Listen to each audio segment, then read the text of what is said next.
Welcome to the Global Education Station Presents. I'm Annette Levesque, your host, education and technology strategist, and author of eLearning Gold, the ultimate guide for leaders. In each episode, we explore innovative ideas and best practices in education, connecting with directors, CEOs, authors, and thought leaders. Together, we'll share stories and insights to inspire and engage learners globally. Hello, everyone. Today, we have a true trailblazer in educational technology joining us, Keith Krueger.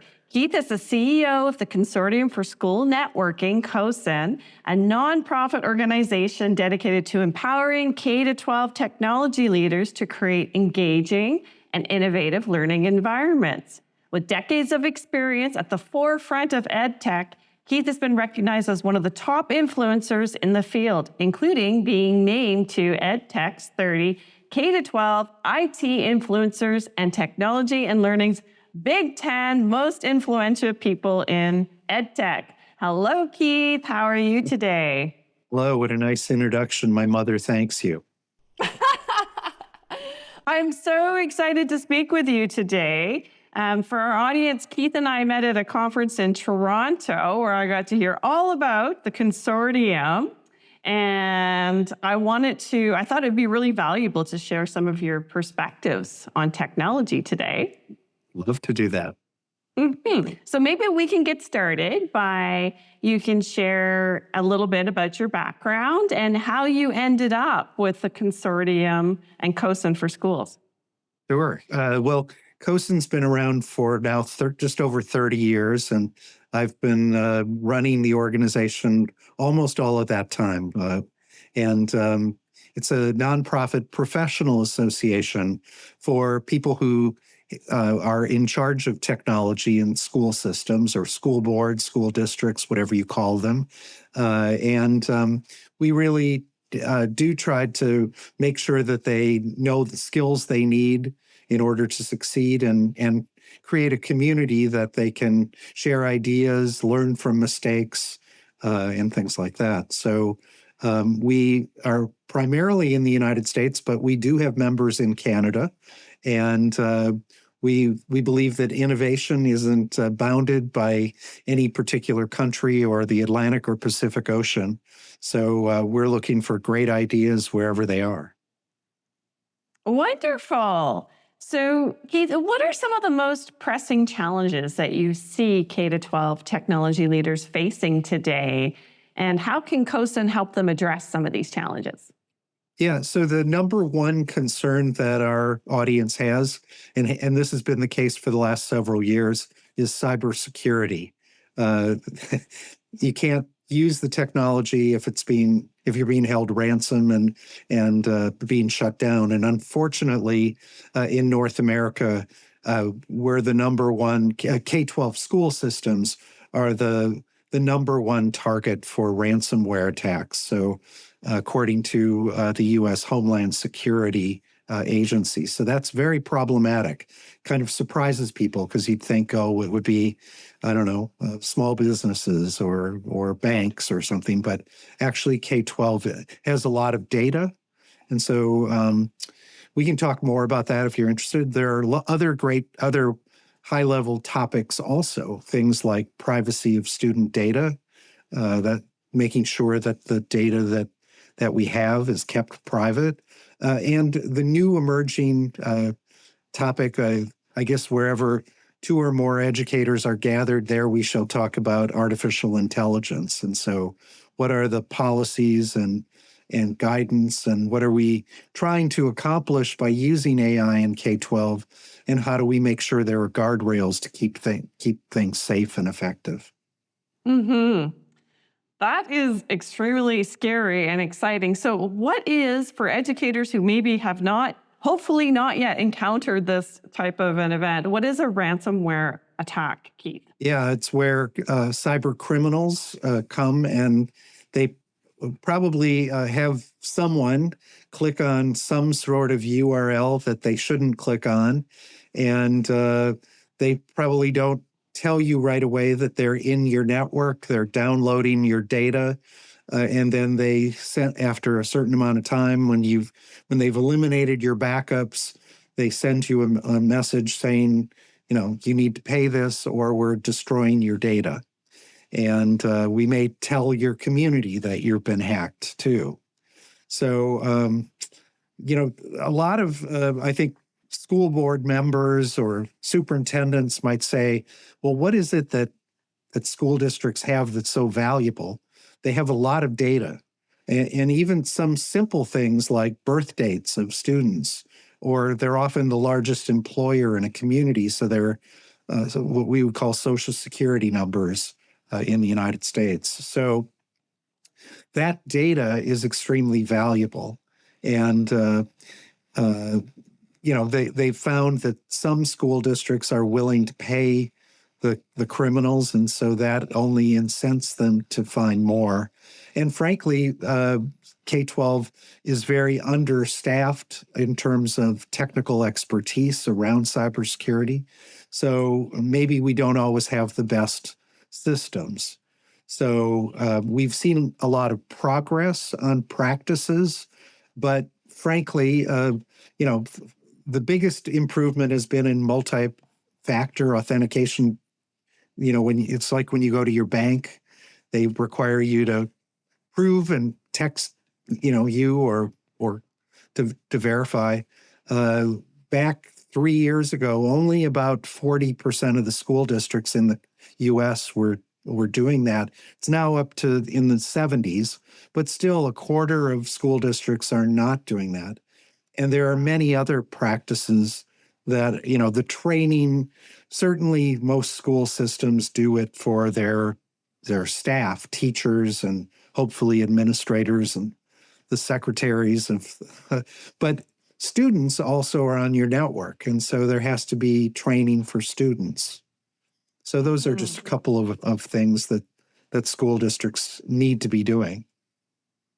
Yes, for us in building e-learning systems, we used to say the most common technology issue or technology or threat to security we would find was not always the security system, was actually humans and human error and the things that people do in store. And the larger your organization, you have varying levels of technology skill sets and comfort levels within it. You just really can't control that unless you have a really great security system in place to help prevent user error and the clicking of the link, which, by the way, those links are becoming more and more sophisticated, especially with AI now. I saw one the other day that I actually had to pause for a second to think, in an email, I was thinking, this doesn't seem quite right. And I typically don't click on any links from anyone I don't know. But, for users, I'm involved in technology. I am a seasoned technology person. And I had to think about the notice we received and actually reach out to our tech department. It's really tricky, and especially with voice, you can get emails now that sound, I only need 30 seconds of you talking from one of your podcasts. And with AI tools, they can make you say whatever they want.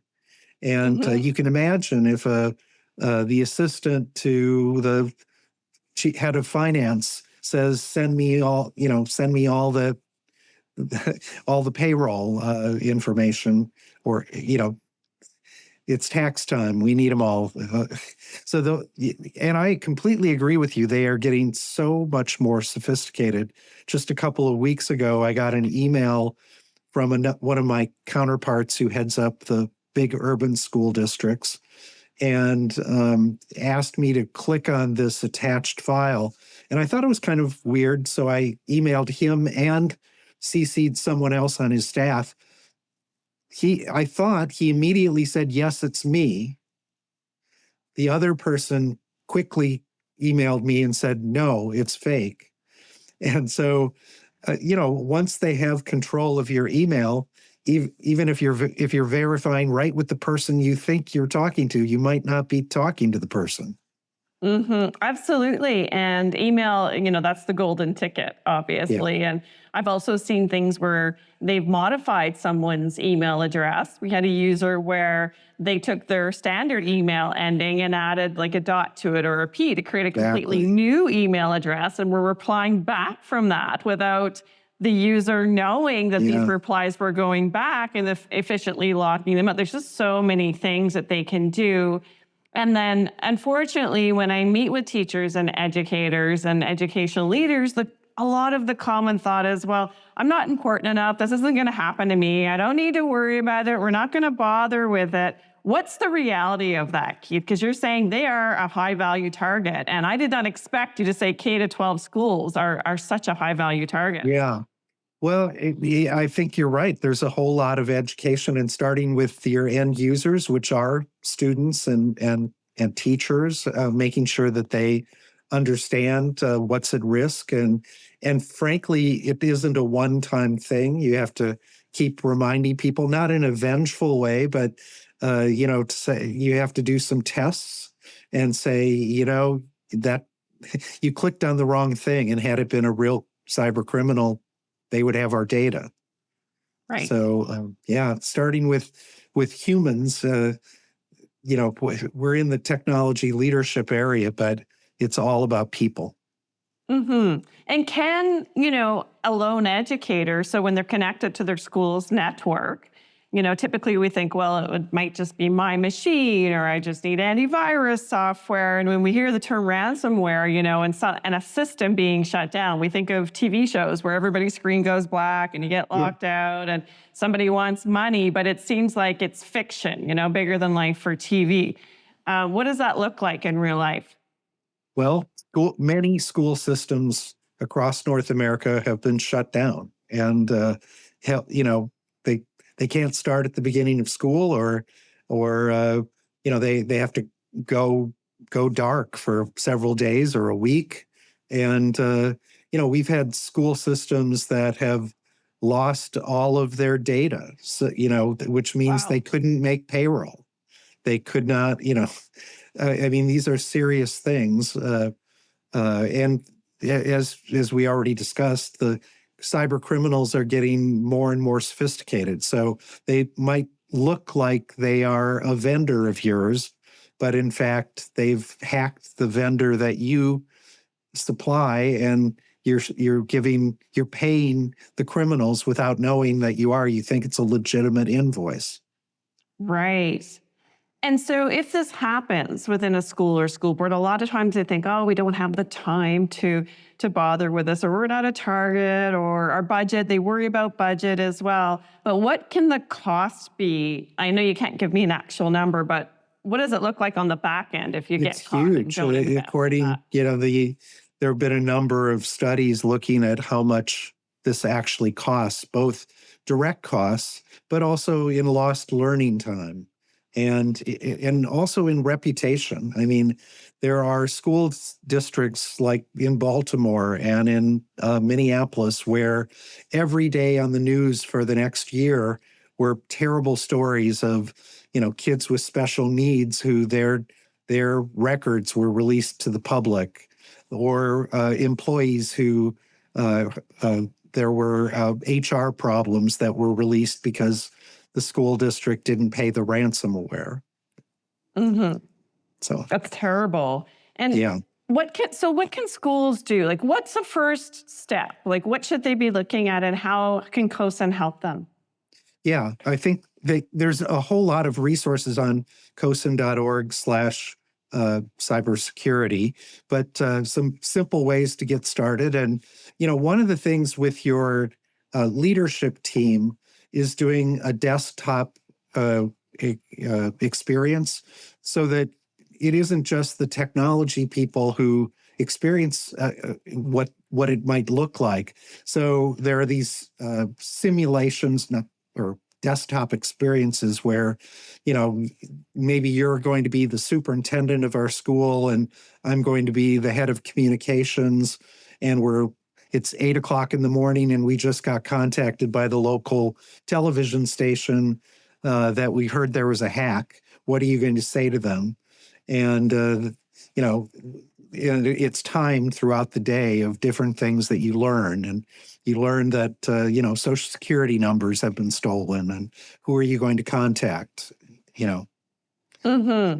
So those kind of experiences are one way to do. Obviously, multi-factor authentication, I think, is one of the first steps that everyone should be doing.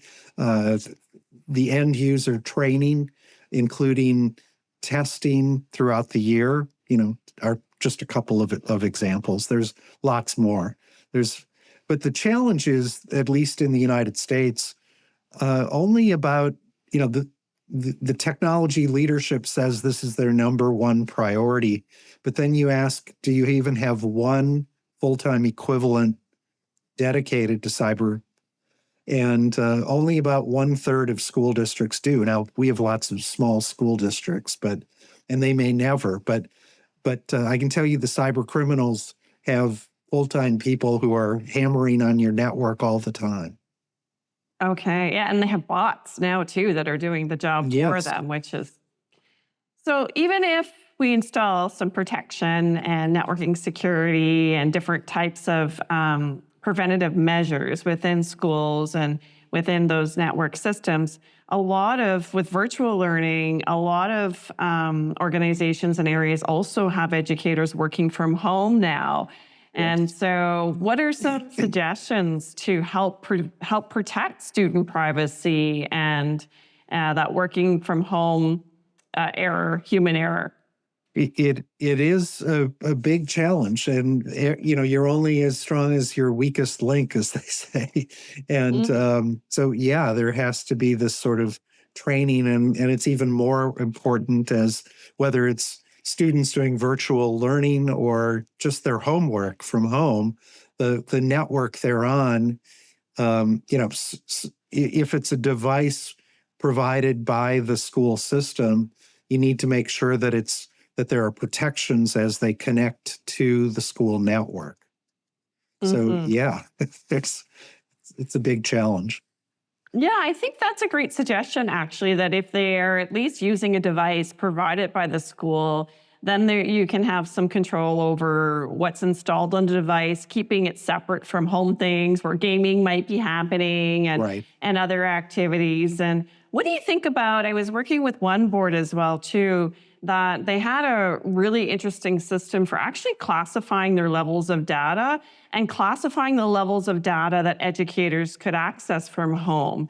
So you might be able to access some basic information in virtual classrooms, but if you wanted to actually access a student's record, you had to be on site at the school to be doing that. Or a VPN. Or VPN, yes. But not all educators are great with the VPN connecting, depending on, again, their skill set. I think you're right, and we have so much work to do. I know we've created something called the Trusted Learning Environment seal. It's a seal that school systems can achieve. There are things that are illegal, but they're also just best practice. And so we've identified 25 leading practices organized in 5 domains. And if you achieve all of them, you are able to say you're a Trusted Learning Environment seal recipient. So, and you can, it isn't just the technology leader who needs to be responsible for privacy of student data.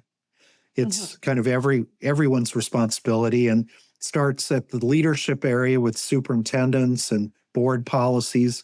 It definitely affects the finance office in terms of procurement, as you're going to determine, what kind of data will your solution providers have access to? What are their legal responsibilities to get rid of the data when you're no longer their client, or if they go out of business, what happens to that data? This is only getting more and more complicated. Absolutely. No, I tell organizations all the time, if you do not need the data, do not store it. Only keep what you need. You mentioned the trusted environments and the 25 tips or top items. What are a few of those items to become a trusted, or top tips that you had become a trusted learning environment? That's I would encourage people to go to CoSN.org/trusted TLE or trusted learning environment. I think both work. And you'll see that they're organized under different kind of domains. And so there are, questions that should be, if you're in the finance area for procurement, what should be asked around what happens with the data? That would be, one example. Then there are more curriculum kind of stuff in the classroom. Training is essential, that you're doing that for teachers so that they understand. And that's getting even more complicated. One of the big opportunities with AI is, to create more personalized plans for learning.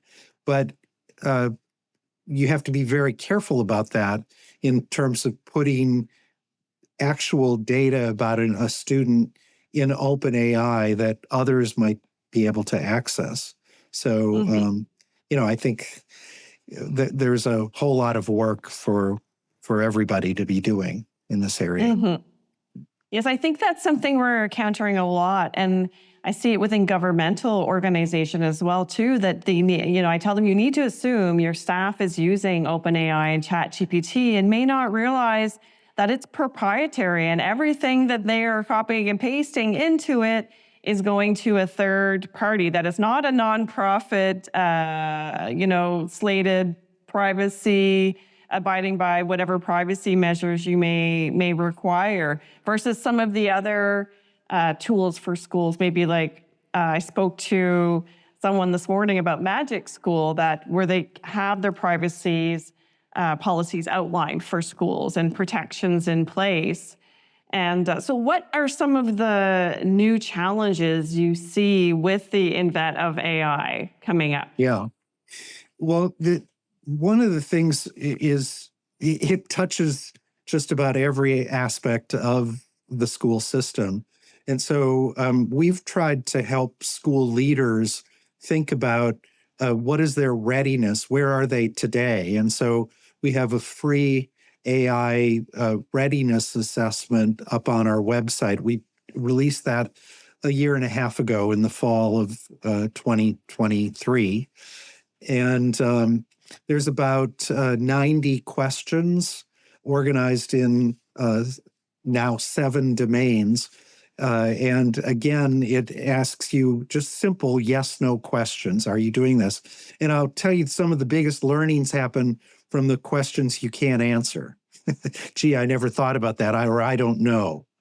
And on top, with that same sort of framework of the 7 domains, we've created a maturity model that we released last spring, the Gen AI maturity tool. And it helps you assess, are you kind of at an early stage, a mid stage, or a more mature stage in terms of that particular area? And the reason that I think that's so powerful is it helps a school system kind of identify, well, where are we today and where do we want to be tomorrow? Because we can't do everything all at once. It takes, you have to prioritize. So it gives you a kind of a path. It also identifies, maybe if the curriculum leaders say that we're really good at this, but the business people say we're not really good at this practice, there might be some discussion that needs to happen of why different parts of the cabinet have different views around where we are. So, Agreed. So we know that professional learning is key for technology leaders and all leaders, and actually all of us right now on an ongoing basis. How does CoSN ensure or help EdTech leaders have the skills and knowledge they need to succeed? You've mentioned a few initiatives on the go. Are there any other ways you would add to that? Absolutely. And I hope that everyone will consider coming out to our annual conference that's going to be in Seattle, not that far from British Columbia. So we'd love to, and in fact, we have some Canadian leaders that are going to be presenting. We also do online courses and assessments like I did through the Trusted Learning Environment SEAL. We're just starting an AI maturity model where we're working with regional centers through the American Education Service Agency, AESA. We're going to be training trainers on how to use the maturity model so that you can take professional development in your own local area with other local school districts. But this isn't the kind of thing that every service center needs to create separate curriculum. We can create a higher quality resource and use the trainers at that local level to create a better experience. Mm-hmm. One of the other things we do that might be of interest is annually, it's called the Driving K-12 Innovation Report. It's looking at innovation.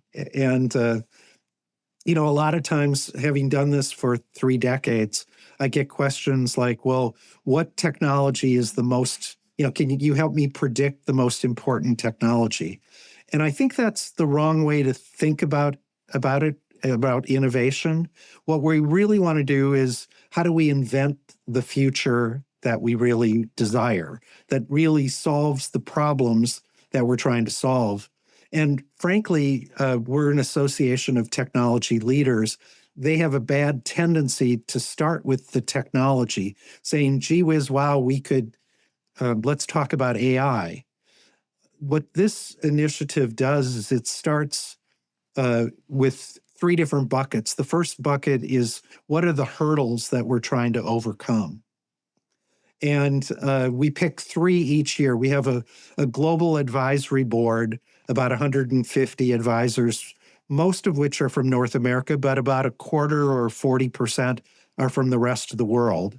And we say, what are the top things that we're trying to overcome in those hurdles? Then the second bucket is, what are the accelerators? How is the world changing? And how do we swim with the current, not against the current? And third, and only finally, do we look at the technology. We call that the tech enablers. So yes, this year, which next week we'll be releasing the full report. We released the trends in December, but we'll be releasing the full report next week. And it's all free up on our website. And the technology, no surprise, generative AI is number 1 at the top of the tech enablers, but also analytics and adaptive technologies is there. And so is untethered broadband and connectivity. It's not like the old days where you had to be wired into a desktop computer. Most of what we're doing are on laptops or other tablets or devices, phones that can go with us wherever we are. So, but to go back to the first point, that technology needs to solve a real problem. So the problems that our experts think, and to be very honest, this is not manna from heaven, tablets to tell you the answer, but rather it's a framework that you can have your own conversation with your own school system or your own school or your own community. The experts said that this year, the number 1 challenge is attracting and retaining educators and IT professionals. The number 2 is the evolution of teaching and learning. And number 3, digital equity, that there are students and families that aren't able to do their homework or aren't or lower income communities that don't have their schools connected. So that's an example of kind of the work that we do. That's amazing. And you're right, and digital equity, that one resonates because I was at a conference in the UK actually this year presenting, and the general thought, it's interesting because, in the US, when I visit schools and organizations, I find that the approach is more like, let's get into it and we'll break things, and they dive right in. In Canada, we're a little bit balanced where we want to dive in, but we want to have policies and procedures to approach with caution to know what we're doing. In the Right. UK, it's a much more cautionary approach, and it's kind of like, well, we've survived for all these years without AI. It's probably not really going to change things too much or cause a problem. And Right. so we all have these different philosophies, and within it, there was a feeling that, well, ChatGPT has created a form of digital equity by providing access to information that students in developing communities or poor communities may not have had access to before.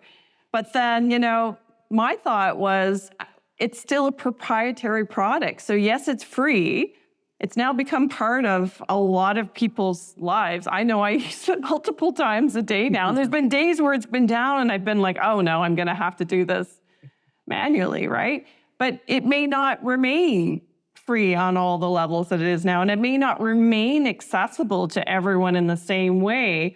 And what happens with the ability to, it really allows you to polish work and then do a different type of advanced level of work in different areas. And if not everyone has access to that, they don't have that competitive edge in digital equity. So Yeah, preparing kids for the future. And actually, it's really just preparing them for today, because the world of work is dramatically changing.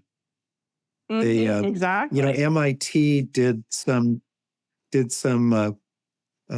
studies of organizations that really integrated AI into their work. And there was about I think it was 29% increase in productivity. Wow. Now, it's much less if you don't provide training and you don't kind of encourage it. And if you don't do it at all, obviously you don't get any of that. Well, in K-12, productivity is a funny word. We're not about profitability. We're not about return to shareholders. But if we think about it from like a teacher perspective, if they, I think half of their time is probably not in front of a student by the time you add lesson planning, grading. If we could recapture even 10% of a teacher's time, that making their lesson planning or their grading or whatever more effective, is that kind of productivity valuable? And then, often we jump to the classroom level, but school districts, school boards have lots of things that productivity makes a lot of sense, like, for running buses, for cafeterias, for running the operations side. So there are lots of opportunities for using these tools in ways that really improve and save money. Absolutely. And I think that when we have organizations like CoSN that are helping to provide information on best practices for security, and that definitely helps us along the way. Keith, what have I not asked you that you want to make sure everyone knows about before we wrap up? I just hope that folks will go to CoSN.org, CoSN.org, poke around. There's a lot of information that's there on the public side of the site for anyone to use, but even more is there if you become a member. So this is all, I think, about creating a community, and I think the power isn't the resources are amazing, at least for technology leaders and those in leadership to help you think through what you need to do. But what the real power is the community and finding others and saying, hey, have you done anything in this area? Or I've tried this and it didn't work, and this was the mistake I made. That sounds fabulous. And you're right. We are in dire need of communities. And CoSN is nonprofit, correct? We are. Absolutely. We're vendor neutral. We don't endorse products or services. We're here to help you succeed. Oh, I should say that we've created the only practice-based certification for technology leaders in the world. And so it's ISO certified, and and if you're in the United States, there's a module that adds that dimension that's about US law. But if you're not, let's say you're from Canada, we do have many people who have received the basic CETL. It's called Certified Education Technology Leader certification. So I would strongly recommend, if you're in a leadership position on IT, take a look at the framework. It historically, people say, well, is this just the people who manage the IT? That certainly is one aspect. But also in education, you need to understand how it applies in education and learning and professional development. And finally, if you want to sit at a cabinet level, if you want to be providing value to your school superintendent of schools, and you need to be at a leadership level. You need to understand the policies and funding and things we talked about, like with privacy of data. So all of those come together in the CETL certification. Well, thank you so much. That is such valuable information for all of our school board tech directors and educational leaders. Keith, I so appreciate you sharing your insights on ed tech and some of the challenges that schools and boards and organizations are facing today. Thank you so much for sharing all of this with our audience. Great to be there here, and see you in Seattle.